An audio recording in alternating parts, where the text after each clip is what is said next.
بسم اللہ الرحمن الرحیم۔ السلام علیکم ورحمۃ اللہ وبرکاتہ۔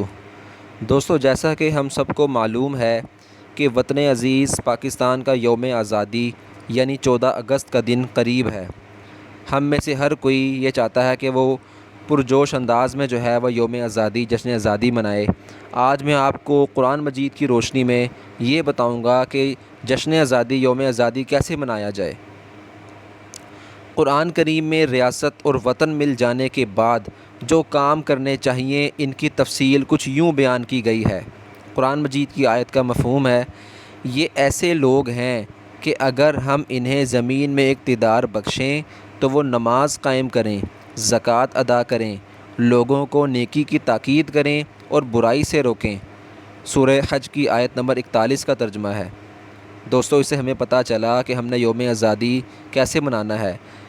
ویسے ہم نے سارا سال یہ کام کرنا ہے، لیکن بالخصوص 14 اگست کے دن بھی ہم نے وہ فرائض نماز کے ساتھ ساتھ ہم نے صلاۃ الشکر بھی ادا کرنی ہے، اللہ تعالیٰ کا شکر ادا کرنا ہے۔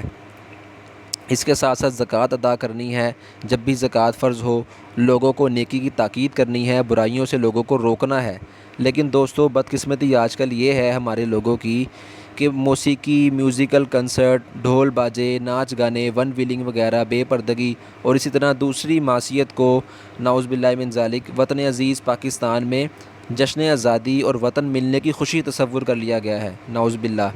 حالانکہ اسلام کی تعلیم یہ نہیں ہے، لہٰذا ہم نے ان خرافات سے بچنا ہے اور دوسروں کو بھی بچانا ہے، اور صرف 14 اگست کے دن ہی نہیں بلکہ پورے سال آزادی کی نعمت پر اللہ کا شکر ادا کرنا ہے اور درج ذیل امور سر انجام دینے ہیں۔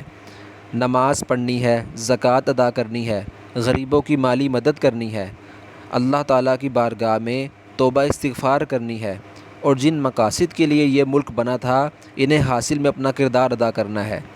دوستو، آپ نے اس میسیج کو آگے سب تک پہنچانا ہے تاکہ زیادہ سے زیادہ لوگ یہ جان سکیں کہ یوم آزادی کو ہم نے کس طرح سے منانا ہے۔ یوم آزادی پہ کرنے والے جو اہم اعمال ہیں وہ کون سے ہیں، جو ضروری اعمال ہیں جو ہمیں کرنے چاہیے وہ کون سے ہیں، اور کن کاموں سے ہم نے بچنا ہے۔ جزاک اللہ خیرہ۔ السلام علیکم ورحمۃ اللہ وبرکاتہ۔